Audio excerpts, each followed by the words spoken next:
Vamos começar falando desse enorme escândalo. Roubaram 8 bilhões de reais de aposentados e pensionistas humildes. O presidente do INSS, Alessandro Stefanuto, foi demitido após a Polícia Federal deflagrar operação contra uma fraude bilionária no INSS. A PF apura um esquema de descontos indevidos em aposentadorias e pensões do INSS, que deixou um prejuízo, já monta mais que 6 bilhões e 300 milhões, já se fala em até 8 bilhões de reais de prejuízos aos aposentados velhinhos e os pensionistas. Após esse escândalo, a Advocacia Geral da União criou um grupo especial para tentar reparar os danos causados por esse desvio bilionário. A equipe também será responsável por promover a recuperação dos valores irregularmente descontados. Quer dizer, aquilo que já não foi lavado nem torrado, né? Em meio a esse caso, a oposição apresentou um requerimento para criar uma CPI que investiga sindicatos e estas associações. Quem são essas entidades envolvidas nas fraudes contra aposentados e pensionistas do INSS? Segundo o autor da proposta, o deputado Coronel Crisóstomo, o Congresso Nacional precisa zelar pela transparência da administração pública e garantir que aposentados e pensionistas não sejam explorados. Vou começar ouvindo aqui a jornalista Ellen Brown. Ellen, um esquema começou em 2019, perdurou até recentemente, e estas associações, elas obrigavam ou faziam sem que o aposentado ou pensionista soubesse. E tem umas que saíram de 75 mil reais de faturamento para 175 milhões de reais. Corrupção ativa, corrupção passiva, falsidade ideológica. Como você vê mais esse escândalo? Que informações você tem? E como você acha que pode repercutir no governo Lula, que já vem mal das pernas? Porque começou no Bolsonaro, mas a verdade é que se arrastou por 2 anos nesse governo e estourou aqui. Bom, tem três aspectos aqui a serem abordados. É o primeiro deles, né? Você vê que o governo foi lá, agiu, acabou responsabilizando imediatamente ali a cúpula, né, por essa ação, mas a responsabilização da culpa, que é necessária, que tem que ser feita, ela não pode servir como uma forma de mascarar a fragilidade do sistema e de deixar de olhar para essa fragilidade e de como essas redes vinham atuando ali dentro do sistema do INSS. O segundo aspecto, o aspecto de repercussão em termos de comunicação do governo, do Executivo Federal, né? A gente sai de um caso muito ruim envolvendo o Pix e vai para outro caso muito ruim envolvendo aposentadoria. Então, assim, em termos de comunicação, de imagem de governo, de falta de controle, é muito ruim, né? É um episódio bastante complicado. E o terceiro aspecto é a oposição querendo fazer uma CPI em cima disso, que nada mais é do que de um discurso, de uma retórica de você pegar um fato real, uma fraude que houve envolvendo os sindicatos, para tentar criminalizar o fato dos sindicatos existirem como um todo, né? Ou seja, tentar fazer uma política. O CPI é isso, né? CPI é um discurso político.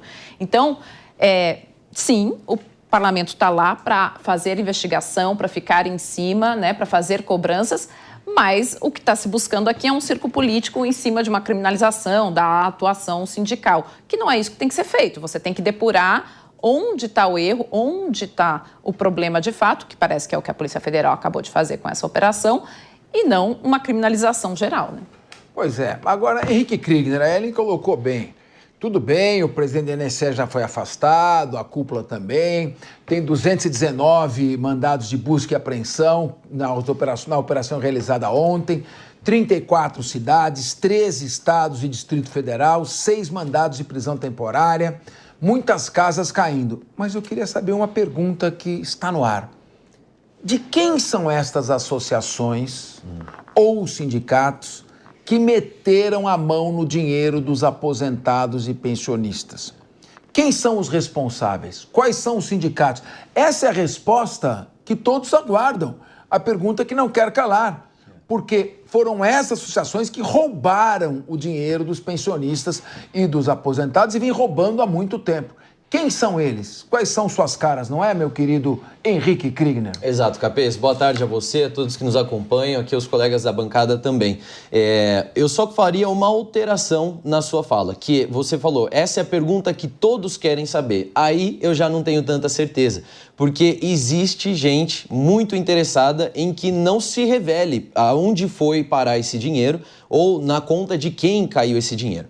Vamos falar a verdade, a expectativa de que a gente venha ver 6 bilhões voltando para os cofres públicos, voltando aí para esse pool de investimentos da Segurança Social é zero, né? A chance da gente ver esse dinheiro voltar e ainda que volte, como a gente já viu em episódios passados da Justiça Brasileira, pessoas que foram condenadas, devolveram dinheiro roubado, depois acabaram sendo descondenadas e aí foram, mesmo que tivessem ali a prova, o dinheiro roubado foi devolvido, mesmo assim tiveram suas penas anuladas. Então, é difícil a gente ter algum tipo de expectativa de punição. É muito triste falar isso, mas essa é a verdade. Uma punição exemplar, que é o que merece pessoas que organizam esquemas para meter a mão na bolsa de segurança social de idosos e pessoas em situação de vulnerabilidade. Essa, para mim, é a maior dor, de saber que alguém que teve a ousadia, cara de pau, de cometer um ato desses, não vai ter uma punição exemplar, porque a realidade é que esse é o país que a gente vive. Agora, fica a pergunta também do que vai vir depois. Eu concordo com a Ellen, o que ela traz aqui da questão do CPI, se é esse posicionamento político. Quer fazer? Acho importante. Mas o Congresso vai se articular para que a gente venha ter aí ferramentas legislativas mais apuradas na questão da exigência da transparência, dos processos mais otimizados na tecnologia. Capês, se nós tivéssemos uma ferramenta de cruzamento de dados de ponta, você teria evitado uma boa parcela desses desvios, porque o sistema estaria integrado, você não conseguiria fazer da maneira como fizeram. Por que fizeram? Porque o sistema é arcaico. E por que o sistema é arcaico? Porque tem gente que ainda quer se beneficiar das brechas abertas por um sistema arcaico. Então, é toda uma cadeia que se retroalimenta para que de tempos em tempos a gente consiga ver um pouquinho aí do que está acontecendo por detrás do pano. É uma vergonha, é uma tristeza e agora a expectativa minha, pelo menos, é que o Congresso se articule para evitar que coisas assim mais para frente aconteçam e a Justiça faça o seu papel, né? Priscila Silveira, vamos imaginar um aposentado que ganha ali o seu oleritezinho R$ 1.800 por mês. Fala, R$ 1.800. A associação vem e fala, falsifica a assinatura, fala, olha, ele autorizou descontar aqui R$ 180 para serviços odontológicos, depois mais isso para assistência médica, toma lá uns trezentinhos dele. Então ele já passa a ganhar R$ 1.500. Muita gente está reclamando que aqueles que não ficaram sabendo e os que descobriram não conseguiam cancelar. Então é uma fraude, eu diria até, muito primária.